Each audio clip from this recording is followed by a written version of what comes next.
Hello friends, welcome back to our MOOC on climate change and disaster risk management.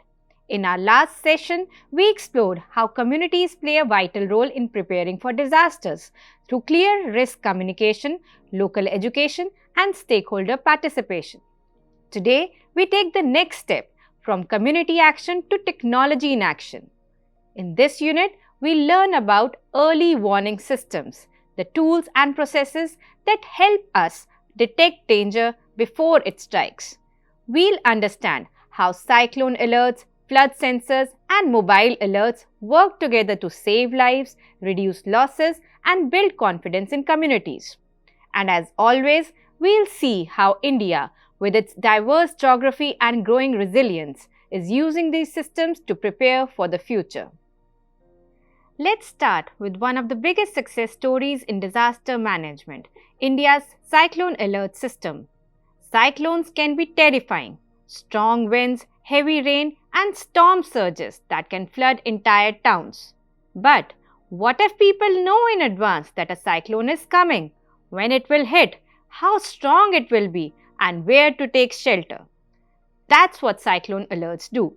India's cyclone warning system, led by the India Meteorological Department, uses satellites, Doppler radars, and weather models to track storms.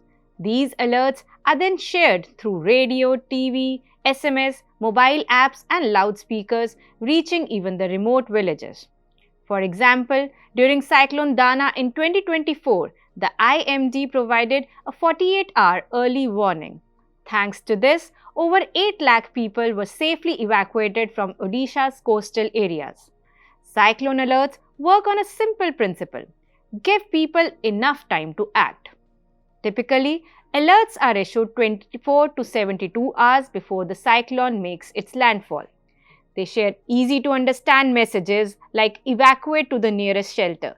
This helps to reduce confusion and panic. And as climate change makes cyclones stronger and more frequent, with warmer oceans fueling storms like the Biparjoy in 2023 and the Remal in 2024, early alerts are even more critical.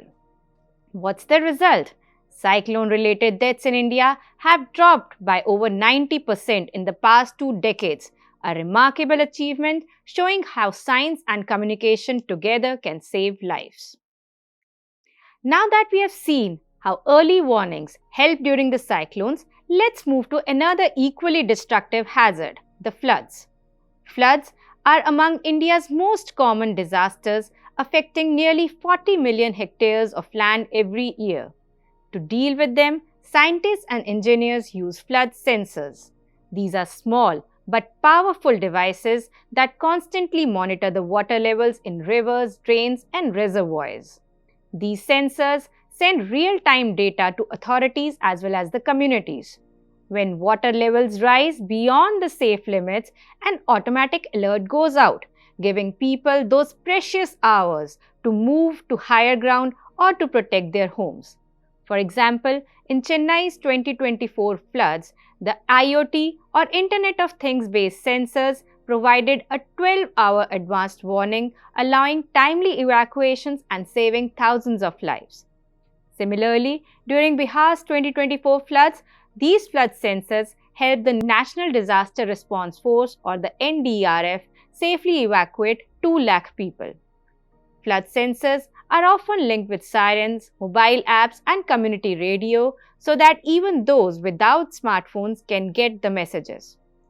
But these systems also face challenges. Power cuts, lack of maintenance, and poor connectivity can sometimes delay these warnings. That's why regular upkeep and community awareness is also very important. After all, technology alone cannot save lives. People using it wisely can.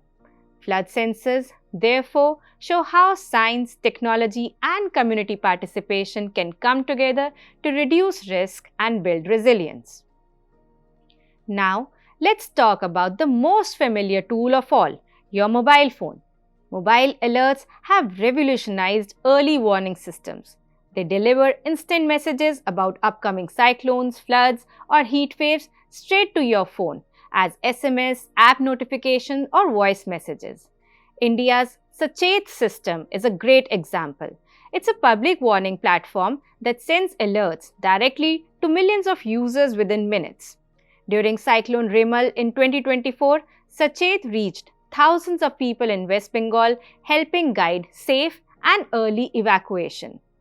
With over 1.2 billion mobile users in India, mobile alerts can now reach nearly 90% of its population, making them one of the fastest and most inclusive communication tools. And they are not just for emergencies. Farmers receive weather updates to protect their crops. Coastal fishers get alerts about sea conditions, and city residents are warned about flash floods or heat waves. Even WhatsApp-based local alerts are used during Kerala's 2024 floods, which helped thousands of people evacuate in time, proving that social networks can also be the lifelines. But for these alerts to be truly effective, messages must be shared, short, and multilingual. Challenges like weak mobile systems in the remote areas, misinformation on social media, and limited digital literacy still exist. But with growing awareness and better infrastructure, these gaps are closing fast. So, mobile alerts are more than just messages. They are a symbol of how connectivity can protect communities. They are the lifelines of modern resilience. We have seen how different technologies, from cyclone alerts to mobile messages, save lives. But even with these advances, challenges remain. Despite its successes, India's early warning systems aren't perfect. Some regions still struggle with weak mobile networks or power cuts. Language barriers, funding issues, and misinformation can also reduce their effectiveness. Yet, every disaster teaches us something new. Today, India is investing in better radar coverage, multilingual alerts, stronger communication networks, and public training. By combining technology with local participation through schools, NGOs, and panchayats, we can make sure that no one is left behind. After all, early warnings only truly work when every person receives and trusts the message. So friends, as we have seen, early warning systems form the heart of disaster preparedness. They don't stop disasters from happening, but they give us time to act, to prepare, and to protect.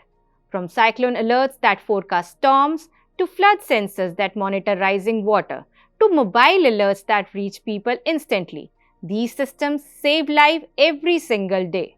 They also reflect India's growing strength in using technology for public good. But remember, even the most advanced warning is only as effective as the people and institutions behind it. Which brings us to our next topic, institutional preparedness.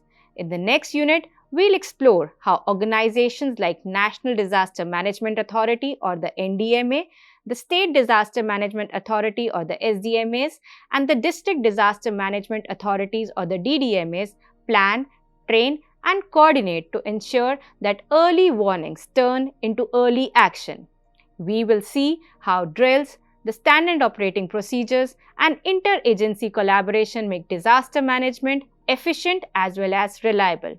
So stay tuned because the next step in our journey is understanding how these systems work together to keep India safe. Thank you and see you in the next session.